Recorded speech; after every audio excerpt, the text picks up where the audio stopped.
Thank you so much for being here today, Chris. Let's start off by what inspired you to write this book about negotiation? Like, why a book? Well, it's the best way to get the word out. I mean, right after I left the FBI, there were people that were advising me that a book had to be done. And I agreed, but my team, we wanted to make sure that we had a soup to nuts. We had a full system rather than just a couple of ideas.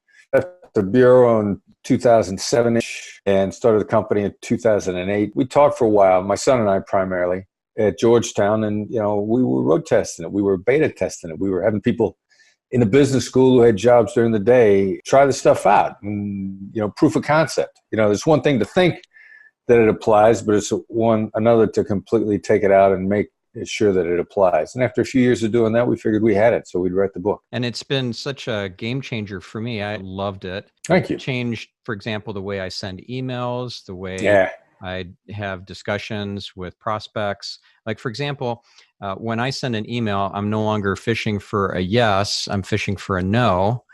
So that was really valuable. Like, instead of asking, want to set up a call to discuss the proposal, I'd ask, did you change your mind about SEO this year? Are you no longer interested in pursuing organic search or whatever? And that would really inspire more of a response than just anything I can help you with. Yeah. Or, are you against setting up a call? Yeah. Something like that. Yeah. I mean, the 2 millimeter shift, it makes such a big difference. Because if somebody's not against it, but they'll say, no, I'm not against it, but I need the following things. I mean, they give you a straight answer without being handcuffed by the answer. Yeah, very, very cool.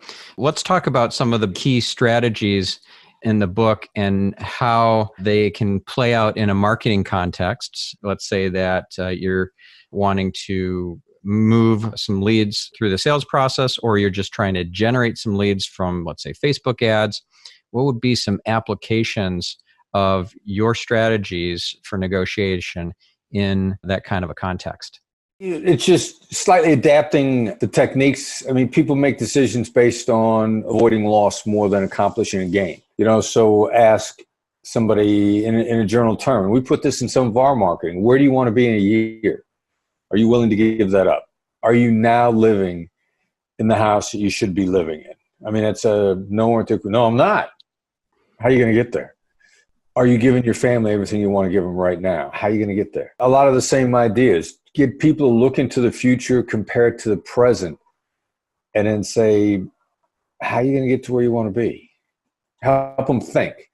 It's helping people think. It's understanding how people make decisions, not trying to override that, help them make better decisions. Right. So essentially you're stretching the gap between where they're at now, get them into that place of pain where you're poking at the pain points, and then stretch that gap between where they're at now in pain and where they want to be in the ultimate desired state. Stretch the gap? Yeah. Do you think that that's another way of putting your strategies into construct? Well, it might be. It might be perfect for you. I mean, but I don't, stretching the gap. I'm not sure what that means. I mean, we're trying to get people to compare things. Yeah. Is that, yeah. We need a real good accentuate, I guess, accentuate that gap between where they're at and where they would like to be. So the place where they're at now, like, you're not living in the home that you'd like to be in. What kind of home would you like to be living in? And why aren't you there? And really accentuate the contrast between those two states. So you're talking about making it clearer, adding clarity to it, when you're emphasizing it. Emphasizing it, exactly. Right, yeah. Yeah, because, I mean, people are up in their heads. What are they looking at? I mean, how you process things in your head it can be astonishing. What's the difference between an adventure and an ordeal? How you process it in your head. Same amount of pain. Some people can be inspired by, some people can be delighted by it. Where do you see it going? Where's it taking? And it's a feeling thing. I remember the first time I had some intensive ice therapy on my knee. I mean, I came really close because that ice hurt. I mean, it hurt. And I was almost at the point of saying, like, if you don't get this off of me right now, I am going to punch you. But later on, when I knew what was on the other side of the pain, which was immense relief, you put that iceberg on my leg and I'd be delighted in it because of where I thought it was going. So, where we interpret where anything is going in our head is the difference between an adventure and an ordeal, or a great quest, which we're delighted by. It's astonishing what people can tolerate depending upon where they think it's taking them. Yeah, for sure. So let's talk about some of the harrowing adventures that you went on in your days with the FBI and how you kind of learned trial by fire about some of these negotiation skills. Sure. Where do you want to start? What do you want to talk about? Well, give me the most harrowing that was eventually a success, but you were not sure that you were going to get to that. Well, harrowing again is in the eye of the beholder. I mean, I'm on a C-130 flying into Baghdad that's as standard operating procedures, taking evasive action so it doesn't get hit by a missile. So people call that harrowing. To me, it was an adventure. I can remember the first time we were in Baghdad. We rode in every helicopter that the coalition forces had, from Black Hawks to Chinooks to British helicopters. It was like hitching a ride. You catch a ride on a helicopter, you fly someplace else. We're blasting along at rooftop level on a British chopper, headed right straight for some power lines. I kind of want to tap the pilots on a shoulder and go like, I'm seeing something really bad right in front of us, because they got to stay low so they don't get hit by missiles. So just before we got to the power lines, they basically shot straight up in the air, went over the top of the power lines, and then dove back down at the ground to get back to rooftop level. And, my reaction was like, it's a hell of a ride. Wow. Okay. Yeah, but there was no negotiation there. Give me an example of a story where the stakes were high and you pulled out of your hat some amazing negotiation techniques that saved the day, saved some lives. Well, they don't always save lives. We never guaranteed anybody success. We always guaranteed people the best chance of success. Yeah. That's a fine line that everybody has to grasp in their negotiations. You come up with a good process, you're not going to make every deal. You're not going to want to make every deal. We never guaranteed perfection, and we just always guaranteed the best chance of success. It's something I really learned a lot from. And 2 or 3 people that were mentors that just really taught me a lot. Gary Nessner was my boss. I mean, there's a TV miniseries out there, Waco. Michael Shanahan, I think, is the actor that plays Gary in the show. Gary wrote the book, Stalling for Time. I mean, Gary really taught me, we don't guarantee success. We guarantee the best chance of success. And every now and then you pull something out of a hat, and sometimes, you just make it better for somebody else. One of the first cases I worked in the Philippines, $10 million ransom demand for an American. He's being held by murder and rape and killers. I mean, murder and rape and killers, head choppers. And we got him out of that for nothing. We used empathy on these guys. And there was a point in time, I can remember one night when I was working a case, I was guiding it from the U.S. I remember going to bed one night thinking, I get up in the morning, our American hostage, his head could be separated from his shoulders. Sometime between when I go to bed tonight, because they're on the other side of the world, the other side of the clock, I get up in the morning, this guy could be gone. And he wasn't. We got him through it, and he walked away. And we worked another case in the Philippines at the time, completely separate. This time was a criminal, lone kidnapper, serial killer, the only one I ever heard of, which I thought we were dealing with the boss. And I didn't realize how literally true that was, because the boss is rarely on a phone in a kidnapping. Like in most business deals, the CEO will not come to the table. The CEO will send people to the table because the CEO doesn't want to get cornered at the table. He's a smart CEO. And kidnapping negotiations is exactly the same thing. They got areas that negotiate on their behalf. In this case, again, it's not a terrorist, it's a criminal. I think we're talking to the boss here. This guy's just ducking responsibility too much in our conversations. The only people that duck responsibility that much is a really influential guy who's calling all the shots, and he doesn't want you to know it. And we rescued that hostage. We collectively, law enforcement, Philippine National Police, on their second try. The first time they tried to rescue the hostage, they missed so bad the kidnapper didn't even know they'd been out. They conducted a raid that just missed horribly. And I thought our hostage was going to get killed when that happened. And the kidnapper called back the next morning and said, "Hey, guys, where's my money?" And we were like shocked. Why is this guy not screaming at us? Because we had a failed raid the night before. Wow. And we got some more information probably about a week and a half later, and had a successful raid the second time around. So there was some crazy stuff, some interesting times. I mean, I was blessed to have done any of it. Okay, so let's take the time that you said you used empathy and you paid nothing and got the guy out. I know you've got a phrase you call tactical empathy. Can you explain what that is? Yeah. Can you first of all define that for our listeners? Yeah, well, it's weapons grade empathy. I mean, it's militarized empathy.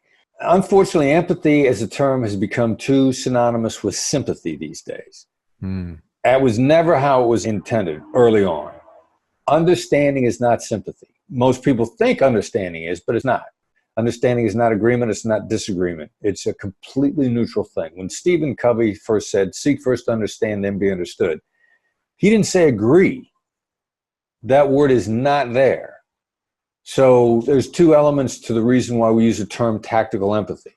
Number one, we want people to think about it in a new way first. Second, we know so much more about how the brain works. When the term was first coined, we just had psychology to guide us. And psychology did the best they could, but they couldn't see inside a brain. We can see inside a brain now. If I do specific negotiation techniques designed to appeal to your emotions, we can put you in a fMRI brain scanner and watch your brain work in very predictable ways. It's going to happen every single time. We've got a lot of really hard brain science behind it now. So this is not the warm and fuzzy sympathy where, oh, I feel bad for you. I wish you did better. It's not that. It's not sympathy at all. It's closest. Daniel Goleman calls it cognitive empathy. In his book, Focus, he says there's three kinds of empathy, the third being cognitive empathy, which is completely neutral. Interestingly enough, he says, the type of person who's best at it are sociopaths, because it doesn't require agreement. It just requires a clarity of understanding. And sociopaths who are not emotionally involved, that gives them a clarity of understanding. When they don't care how you feel, they just want to know how you feel, because then they can understand you and influence you in incredible ways. And that's not sympathy. That's clarity. And that tactical empathy is clarity on where somebody's coming from. And then a subsequent influence with that is amazing. It's the best there is. My understanding of building relatedness with somebody, which I think empathy and relatedness kind of go hand in hand, you climb that wall of context between you and that other person. And this analogy I got from Ephraim Olszewski, who's been on this podcast before. And he says, you climb that invisible wall of context to the other side, to that side where you get to see their world and what their perspective is. And you try to convey to them their world and how you get their world. And it doesn't actually count until they feel gotten by you. It doesn't count if you get them completely and they don't receive that. They have to feel gotten. 1,000% agree. 1,000% agree. Yeah. And that's exactly it. To us, the indicator, when the other side feels completely gotten, what they're going to say to you to tell you you're there is they're going to look at you and say, that's right. Not you're right. Anything other than that's right. When they say that's right, they're all in. And that's the indicator. That's exactly what you were just talking about. I agree with that. So let's go back to that scenario where you keep the guy alive and you actually get him back by tactical empathy. What was it that made them feel gotten and they decide, oh, we're going to let the guy go? Well, first of all, they didn't let him go. He walked away. They just became so lax in their security. They didn't care anymore. You got an American who's sitting out in the mangrove swamps in the Philippines, and since they don't care, that they're only coming out and checking on him every few days because they're just so tired. And he's sitting out there and he thinks to himself, what am I doing here? They're not going to be back for 3 more days anyway. I got plenty of time to get out of here. And he walks away. But what we did in the meantime to get in that position was it's articulating the other side's position to them. Carl Rogers, American psychologist from the 70s, one of the most influential psychologists in the history of psychology, said it's just summarizing the other side's thoughts and feelings, just summarizing. And in this particular instance, the terrorists who claim to be an Islamic group, they're really just killers hiding behind an organized religion. They said, we're not holding the American hostage for ransom. We're holding them for war damages, for 500 years of oppression, from oppression in the south of the Philippines, from the Spanish to the Japanese to the Americans. I mean, and this, in point of fact, is your typical domestic argument. When somebody says to you, this has gone on for years, your brother or your sister, ever since we were little, you've been picking on me, taking my toys away. Whatever the people are throwing in your face that has been going on for years in their mind. And you're saying to yourself, what does that have to do with today? I mean, that's ancient history. At best, it's barely related to me. But when you get into that mode, you're in an arguing mode. The other side wants an argument when they're making up nonsense. They're hoping to inflame the situation. We got in the middle of this thing. We're several months into it, and I was coaching a negotiator, and I said, look, summarize this crazy guy's nonsense. Summarize it so much. The world according to the terrorist. Give him back everything he said and lay it on thick. And when you're doing this, if you don't feel like you're laying it on thick, you're not laying it on thick enough. So our guy gets on the phone, and believe me, the counterpart on the other side is a raping, murdering sociopath. And my guy, as coached, says, you know, you're not asking for ransom, it's war damages. 500 years of oppression, Spanish to the Japanese to the Americans. Violation of fishing rights, atrocities under blackjack Pershing in the early 1900s. You're not Filipinos anyway. You know, you're moral, you're a separate, independent, moral homeland who's being currently oppressed by a puppet government in Manila held up by the most recent colonial power of the Americans. I mean, everything. We threw everything into that summary. And my guy gets done, and the raping, murdering sociopath on the other end of the phone says, that's right. And they go silent for a few moments, and my guy says, let's talk again in a few days. And the sociopath says, okay. And when that phone call started, there was a $10 million ransom demand on the table. And when the phone call ended, the $10 million was gone. It never came up again. They lost their focus. They lost their way. The American walks away. I'm back in the Philippines 2 weeks afterwards on another case. And I connect back up with my guy, and he says, hey, man, you're not going to believe who called me on the phone. And I'm like, all right, no, you know, how am I supposed to know who called you on the phone? Who called you on the phone? And he said, you know, the sociopath, the terrorist, because the terrorist still had his undercover name and still had his undercover phone number. And the terrorist calls my guy on the phone after having lost everything in the negotiation. And he says, you know, you're really good at what you do. They should promote you, which is a sign of respect. And it's in sum and substance saying, we're good. You know, if we see each other again, if I have to deal with you again, if we have to talk again, we're good. I'll talk to you. And that's how powerful, even on a sociopath, you know, tactical empathy is a game-changing move. Just a complete game changer. Wow. So imagine what this can do in a relationship with your significant other. You know, with anybody, significant other, business counterpart in a negotiation, I mean, into the caveman brain, is this overwhelming desire to be understood. It's why Covey said, seek first to understand, then be understood. The gentleman that you were talking about earlier was talking about climbing a wall and getting across to the other side. I mean, whatever sort of communication arena you're in, whether it's relationships, counseling, therapy, doesn't matter. You know, the overriding desire to be understood is baked into every human brain, and it unlocks collaboration in a way like nothing else does. Yeah. And I remember this process I learned from Imago couples therapy that kind of mirrors your tactical empathy a bit, in that you seek to understand first. And in this case, there's this very structured process. It's called the Imago Dialogue. Harville Hendricks came up with it, who's been on this show. Amazing episode. I'm in good company, huh? Yeah. He wrote the book, Getting the Love You Want, and he was on Oprah. And yeah. Wow. Imago is worldwide. It's a couples therapy that's all over the world.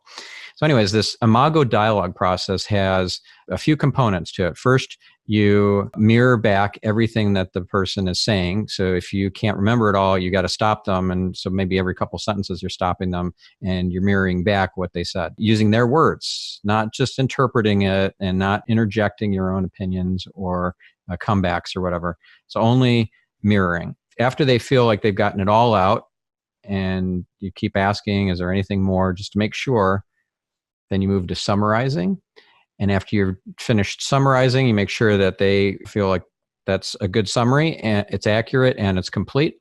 And if it's not, then they add some other things and then you mirror that and so forth. And then you go on to validating and then finally empathizing. So validating is, it makes sense. And then empathizing is trying to get behind the feelings of what they are expressing. So very, very powerful, and it keeps you out of your head trying to think of comebacks or rationalizations or whatever. And it sounds very similar in some respects to the tactical empathy that you described. Yeah, in a lot of respects, because we're just talking about good good, solid, connected communication that builds collaboration. Yeah. Yeah. Very cool. All right. So in the book, you talk about the 3 types of yeses. And this was a big aha moment for me because I was just looking for yeses and they were either counterfeit yeses or confirmation yeses and not the commitment yes. That's the one that actually moves the negotiation forward. So that distinction was really, really amazing for me. Could you share some examples of these 3 different types of yeses and how to do it better when somebody recognizes the power of the distinctions between these 3? Yeah, you can be so off base too on a yes question. And a recent example that springs to mind is a gentleman in a networking group that I'm in came up to me and he says, "Are really good PowerPoints valuable?" Now, he's just trying to confirm that we agree on a certain point. Now, the problem is nobody asks you a confirmation question unless they're trying to confirm their footing in a direction they want to go. And if you're trying to confirm, doesn't matter why, respectfully, politely, you've got something in mind. You've got an agenda. Nobody asks anybody a yes question without some kind of an agenda, and very few questions can be answered cleanly with a yes all by itself. This guy's in a networking group, I got a little bit of a relationship with him, so I wasn't gentle with him. And I just said, that is a trap. Good PowerPoints have value. You didn't ask me how much value. You didn't ask me whether or not it had value to me. You didn't ask me how it fit into my business plan. You try to boil all that down. Now, what does he do for a living? He's a consultant that helps make better PowerPoints. And he's genuinely trying to help me because he heard I gave a speech where my PowerPoint could use some tightening up. I bet I know who this is. Is it Glenn? I'm not going to say. But it was a genuine question from his perspective. Good guy. Not trying to trap me and lead me down a path. Yeah. But he's a good guy. That's who we're talking about. He's a good guy, and he really is good at his craft. Good at his craft, tremendous integrity. But in this particular instance, a PowerPoint to me at best has minimal value. Tiny value. If I'm going to spend more time on something in any presentation, anything I'm doing, the last thing I'm going to do is make sure I got my fonts right or the words right or the colors right or any of that stuff. Because ultimately in any presentation, I'm going to go without a PowerPoint entirely. So every single time I work on my PowerPoint, it has less value to me. And I said, he should have asked me, do PowerPoints have no value? And I could have said, no, it's not they don't have no value. They just have little value for me. And just a tiny little shift in that question. Yes is such a trap. And people ask it genuinely so much. They're just trying to confirm, in many cases, common ground. But the size and importance of that common ground is frequently tiny. I'm on a telephone yesterday with some people that teach meditation and mindfulness. They gave a talk on meditation and mindfulness. I followed them up. We were both at a TED Women's Conference. And so much of great negotiation is so in line with meditation and mindfulness. You talked before about constructing rebuttals. Well, if you're constructing a rebuttal, you're not in the moment. And meditation is about being in the moment. There's a lot of overlap there. To truly listen, you got to be in a moment, not constructing rebuttals. So the massive amount of overlap. That was highly complementary to what they were doing. Now they want to collaborate on projects. And I've already said, we got all this common ground. And we're on a phone and they're saying you feel like there's a lot of common ground between what you talk about and what we talk about. If I say yes to this, we are going down a really bad path. They want to collaborate. I don't blame them. And I said, look, don't get me wrong. If I'd have just been polite and just said, well, yes, if I'd asked the question as answered, we'd have spent a massive amount of time on a wrong sheet of music. Completely wrong sheet of music. And I said, look, I am not in a position to commit to new projects right now. While there is a lot of overlap between what we talk about, right now that's a bridge too far. For them, it was a disappointing conversation. But I had to disappoint them in the conversation. Otherwise, they would have understandably been misled if I would have answered the questions as asked. Right. And then the disappointment would have been even huge, even bigger on down the line, because we're not in a position to collaborate with somebody to create a whole new product line. At this point in time, we got too much coming at us. Great. So they could have asked you a question that the yes would have conveyed a commitment, like, are you interested in collaborating with us at this time, and you could say yes or no. They could have fished for a confirmation yes, which is what they did, and they're trying to get agreements that presupposes a bunch of things and then ending up with hopefully a commitment, I guess, on their end. And then the counterfeit yes, which is just basically, I'm going to be polite and I don't really mean when I'm saying the yes, right? Yeah, I mean, a lot of people trying to be polite, they don't know how to break the bad news. They're really worried about the relationship. A better way for them, and we coach a lot of people in this in business negotiations, we coach, do not search for the common ground, because people are always going to be worried about commitment if they admit to the common ground. And so as a result, they're not going to give you a clear picture of anything. The great question from them would have been, what would stand in the way of us developing a product together? And I could have said right away, not how could we get something, but what stands in the way? Because you got to know if the obstacles are insurmountable or not. Right. And I could have said, as of right now, we got no time for new projects if the revenue is not there. We do collaborate on new projects to some degree. If the minute I pick up the phone, the revenue's coming in the door. Because we've got so much underway now. It's one of the reasons why, I heard the sharks on Shark Tank say, a good idea is worth $20 at best. There's no shortage of good ideas. The key is implementation, and how long is it going to take us to implement? You can bring the sharks the best idea on the entire planet. Without implementation, they're not interested, because they got a lot of great ideas now that are on the verge of producing revenue immediately. So if you start over on a new project that's 2 years away, I got people that work for me that got bills to pay. I can't ask them to forego revenue for 2 years. They're not going to be able to make their mortgage payment. Right. So I've heard this before, that an incredible team with a mediocre idea, easy to get funding for that. That's going to turn into something incredible. An amazing idea with a mediocre team, well, that's going to go nowhere. Exactly. Yeah, it could be a $1 billion idea, but the mediocre team is going to kill it. Yeah. It'll be lost. It'll be gone. All right. So there's this bit of conventional wisdom that you try and get 7 yeses in a sales conversation or in a speech or whatever from the audience. And if they are these wrong kinds of yeses, the counterfeit yeses or the confirmation yeses instead of a commitment yes, and you start small with small commitments and then work your way up, you're not going to get anything out of that audience in terms of a behavior shift. Yeah. And, the whole small commitment stuff has just been so overdone that, maybe there was a point in time that it was a great strategy. Actually, I don't think it ever was, but I'd be willing to concede that, before it was overdone, maybe it was okay. But at this point in time, it's like your favorite food.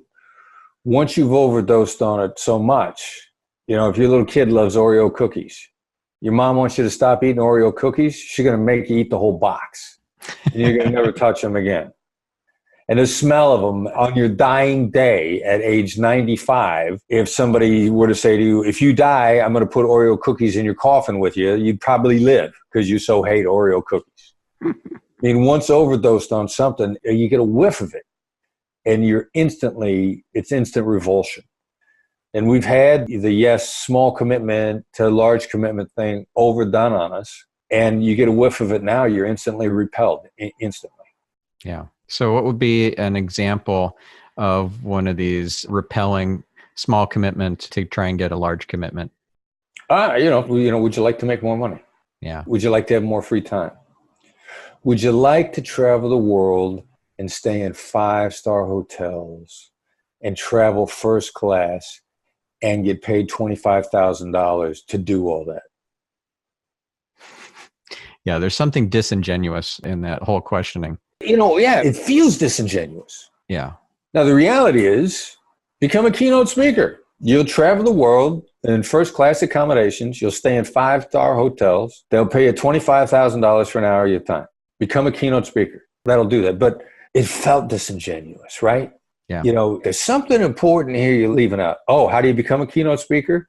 You got to work really, really, really hard for anywhere from 3 to 5 years.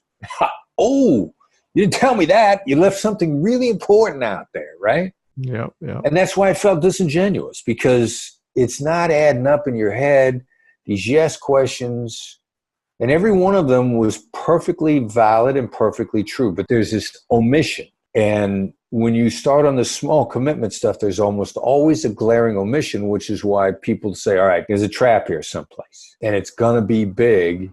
And when I find out what it is, if I had known to be, I wouldn't have said yes to anything. I wouldn't even have spoken to you if I'd have known you're going to leave this out. Right. Yeah. So this leaving important details out or the omission is, I think it's not only disingenuous, it's a straight up lie. When you are lying to somebody, pretty easy for you to know that you're lying to somebody, but a lot of people will tell themselves a story that, well, I just didn't speak up about it. I knew it wasn't going to be a problem or whatever. I just kept that to myself. So maybe they come to the realization that it was maybe a white lie, but it's a full out lie, in my opinion. What do you think? Well, we come to learn that as adults. And you're right, there are an awful lot of people. I mean, there's a legal term for it. I mean, it's deception by omission. Omitting a material fact, is a civil penalty or a crime. And it is so practiced. And I think that people say, well, I never said anything that wasn't true. Like we had a witness in a terrorism trial in New York a long time ago. When we finally figured out what the guy was holding back, he said, all right, so I promised I would tell you the truth. I just never promised I'd tell you all the truth. And we're like, nah, the judge is not going to buy that. That is not going to fly. We had another guy, the most masterful I ever heard. We're trying to figure out where this Uzi came from that ended up in a terrorist safe house. And we want to know the sources of the Uzi. And the witness said, I heard Omar. I heard it came from Omar. Now, he was a master of deception by omission. I mean, he said that to us like, I don't really know. I don't have a great source. I just heard. And a couple of months later, we finally said to him, all right, so you told us that it came from Omar. Who'd you hear that from? Oh, Omar.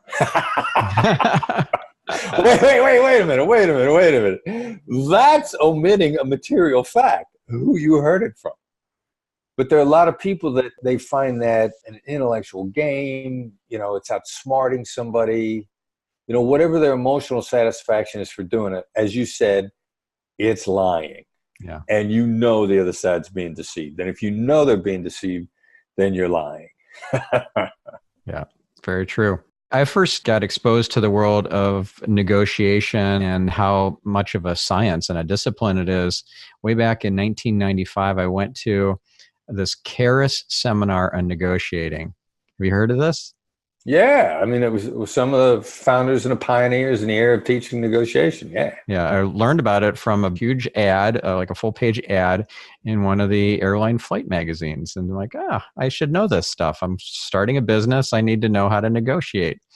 And it was actually pretty good. I learned a lot of tactical stuff, techniques, but I didn't really learn a lot of strategy. I learned how to lean back in my chair and puff up my cheeks and look exasperated like a fish, I forget the exact name for this, but it was like a fish expression or whatever that they taught. Theater. They're teaching you theater, drama. Theater, yeah. And that would kind of reset the negotiation because, oh boy, I think we've gone a little too far. We've asked for too much. We better reel this back in. What do you think about the theatrics or the parlor tricks? Is that something that you recommend people learn, or is it kind of just smoke and mirrors and it doesn't really get at the heart of the matter? There's a couple different things that, I'd like to comment on there. So, we'll start with Karis and then we'll go to the theatrics. Okay. Sort of the ancestry, if you will, of our profession. Personally, was inspired by a lot of ideas from a book called Start With No by Jim Camp. Came out about 2002. Camp was a very practical guy. I collaborated with Camp, did some business with him. He's since passed on, brilliant thinker. His son runs his company now. Still a lot of overlap between us. So in Camp, he was in Karis' class. And he thought it was fantastic. And he went to Karis and he said, hey, man, I love your stuff. I want you to coach me. How much to coach me? And the story goes, according to Jim's son and Jim himself, that Karis said, no, we don't do that. And Camp's thought was, if you don't have enough faith to coach this, then why should I learn from you? That astonishes me. If you really believed in a methodology, you should be willing to, coach puts himself on a line with the player. Put yourself on a line with me. And the story goes that Karis was like, nope, they don't do that. And that's actually quite common today. You got a lot of people that are teaching negotiation. I had a conversation with one of major top tier master's program, business university. And I said, wow, this is cool. You're teaching it. How much coaching do you do? And this person said to me like, oh no, I would never coach. And I remember thinking to myself, if the people you're teaching don't think you believe in your stuff enough to coach it, I mean, that should scare them, which is Camp got into coaching. And consequently, I mean, we're coaching a lot more than I ever thought we would. You should have second thoughts about somebody who'll teach you in negotiation but won't walk through the process with you and help take responsibility for the outcome. All right, so now let's get forward to the puffing, or what some academics would refer to as strategic umbrage, feigning anger or actually being angry. We talk about it in the book a little bit. I don't know that we hit it hard enough. It's a bad idea. Let's take feigned anger to begin with. That's lying. And we're against lying, period.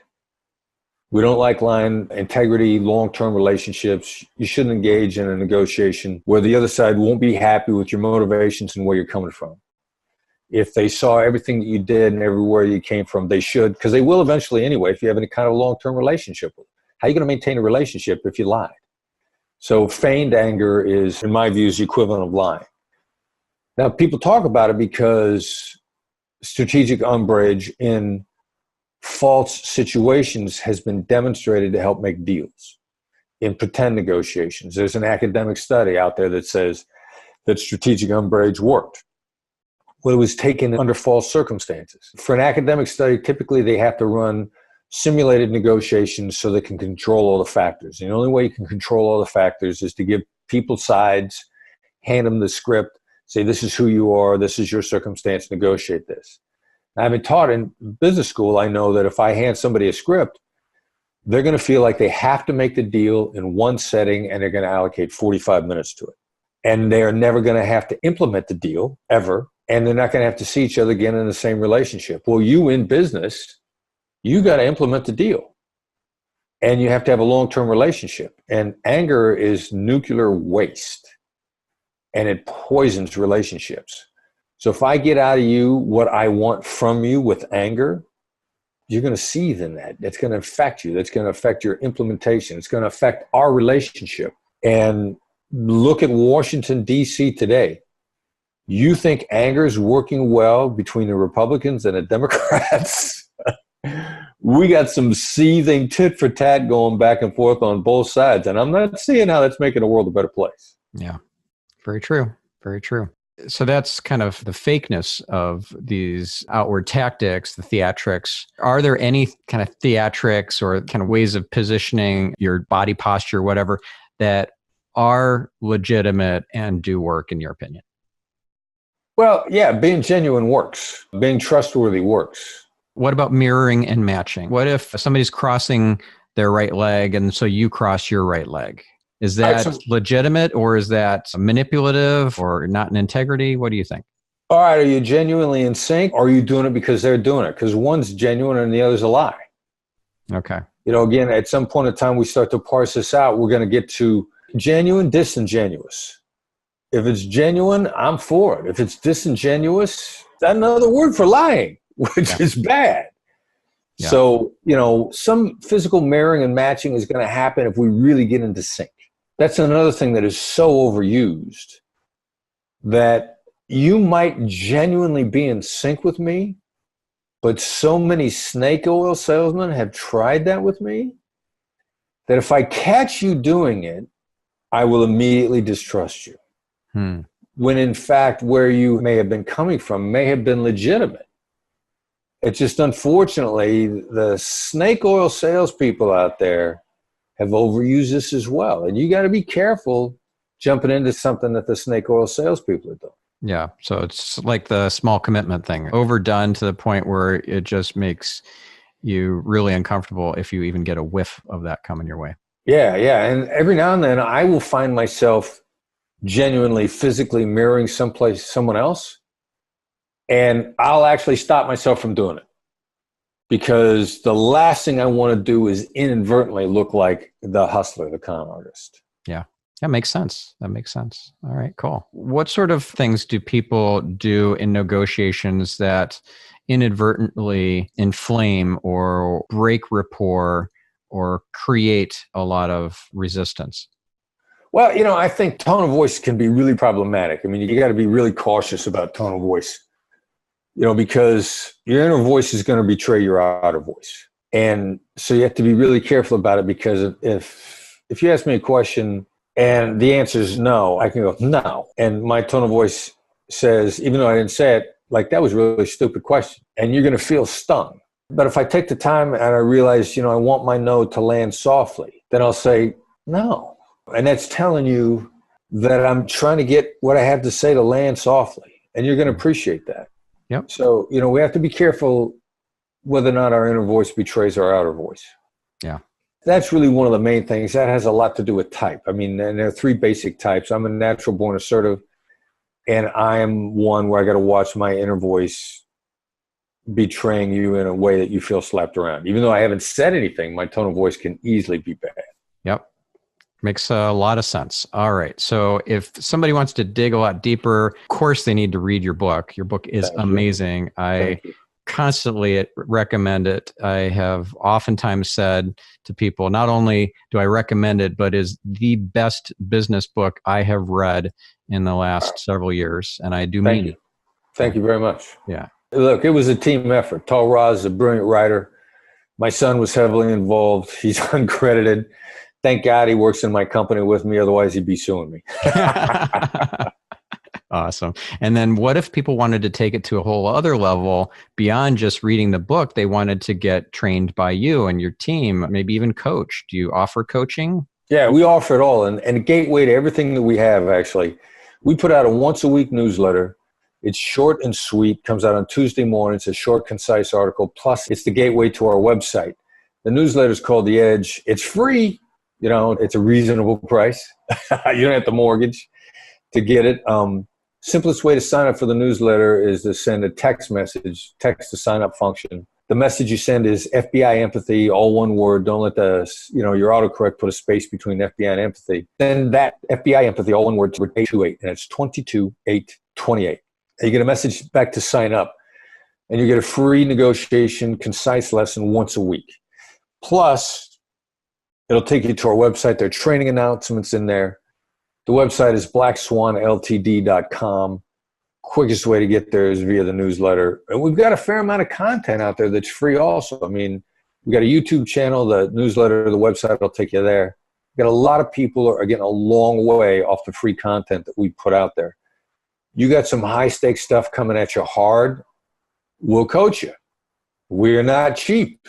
But the crazy thing about our coaching is we don't coach people for long. We rarely coach anybody longer than 10 days. We'll get you to the best possible outcome. We've had people struggling with deals for 18 months. We've had it resolved in 10 days. The emotional intelligence approach is a great time hack. And you also teach workshops too, right? 2 or 3 days? We got workshops. Yeah, we got one-day workshops. We're going to have a really robust schedule. We're going to have 10 of them next year all across the country. Wherever you are, we're going to have a workshop close to you sometime in the near future. Awesome. Well, thank you so much, Chris. This is amazing. And I'm just really privileged to be talking to you here today. And I hope our listeners now take some action and sign up for your newsletter, buy your book if they haven't already got it, and maybe even take one of your workshops and get coached by you. So thank you again. And listeners, now take some action, and we'll catch you on the next week's episode. Take care. Thanks, man.